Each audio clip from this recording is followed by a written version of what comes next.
Hey gang, AV here, and welcome to my review for the Marauders Task Force World War II U.S. Marine Flamethrowing Soldier, or Flamethrower Soldier, I suppose. Here he is. There is no packaging. They all come in plastic bags, in case you're wondering. But anyhow, he was one of my Kickstarter rewards. I did see him for sale at the New Jersey Collectors Con for $30, I believe. But this is him. This is what he comes with. Let's start with the figure first. Obviously, the 800-pound gorilla in the room is the flamethrower itself, which looks very nice. Comes with this flame effect, which really works nice. It plugs right in.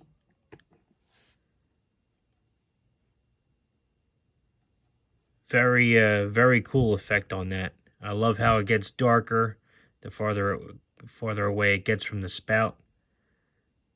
Beautiful work on that. Then you also have the hose that connects it to the backpack. This is a unique hose. It's actually got some texture to it. It feels like it's what's the word for that? It's not segmented, but it definitely got ridges in there. And it has two tabs, one on either side, to plug into the backpack and the flamethrower itself. Take this out of his hands. As you can see, the trigger finger does go into the onto the trigger of the weapon, which is a very nice touch with these Marauder figures, if I haven't mentioned it already. Here's the flamethrower itself. And again, there's where the hose plugs into, and that's the spout where the flame effect plugs into. Looks very good. Then we got the backpack for the flamethrower.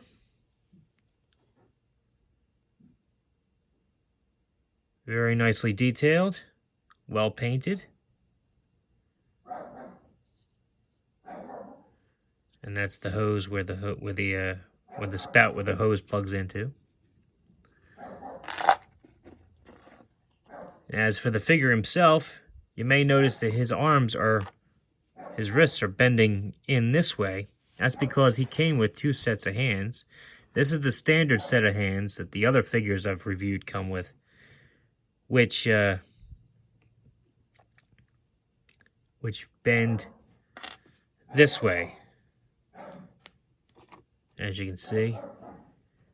I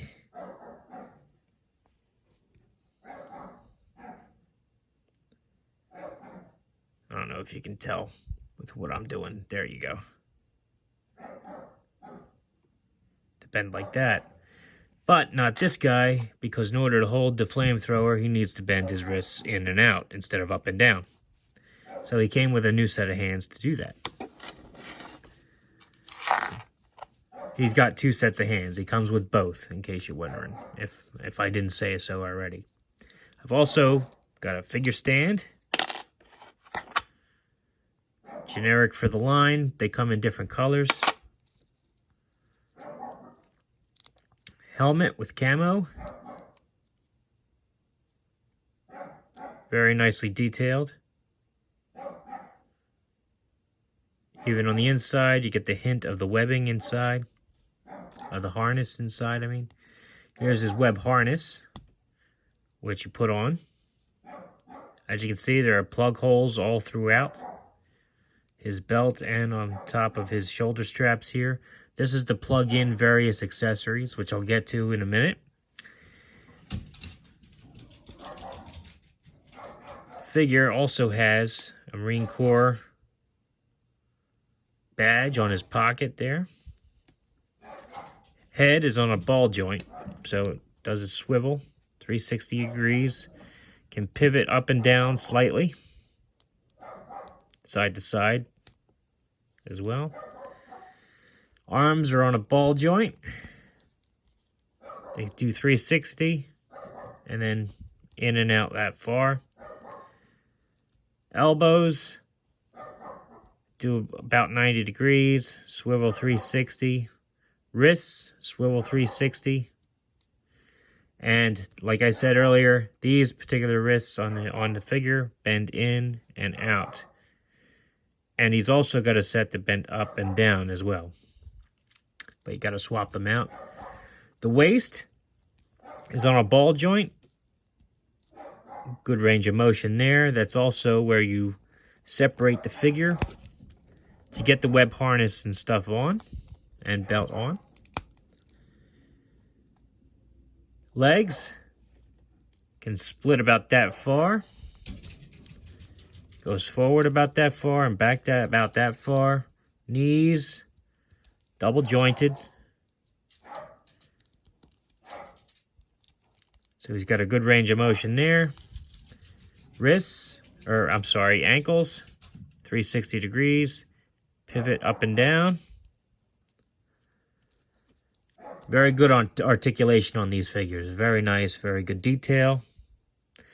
And he comes with a slew of accessories as well.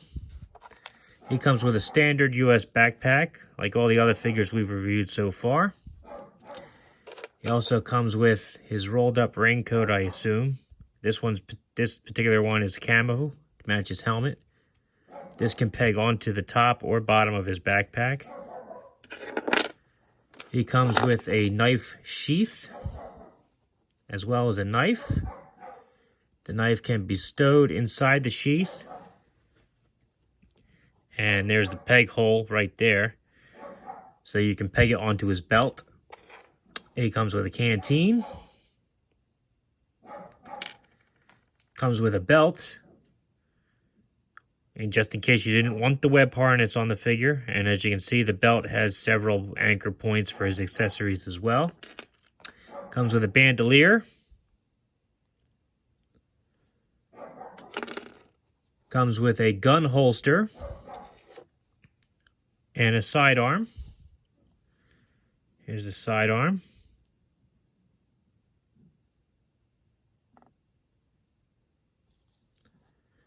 Sidearm fits into the holster.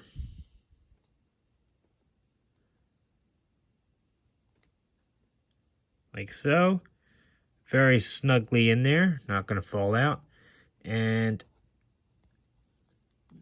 you can fold the flap down and plug it in. Sometimes it's a little tricky because the peg is a little small.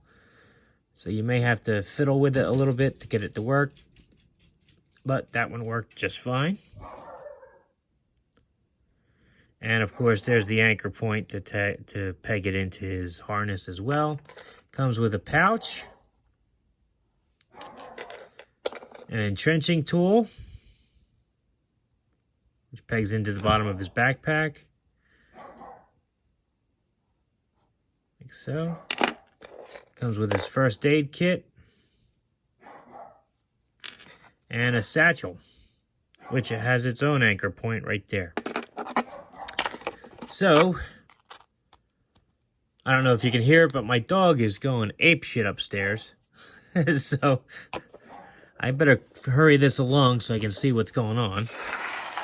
Let's do the size comparisons now. Let's get his helmet on so he looks the part a little bit better. Here he is next to what I believe was the 21st Century Toys General Patton. He's a little bit taller than him. Here he is next to an Indiana Jones era German soldier. You can see he's a little bit taller than that. Here he is next to a generic green shirt modern G.I. Joe. Here he is next to the Golden Age Marvel Universe Captain America. Here he is next to, the Matt Smith version of Doctor Who.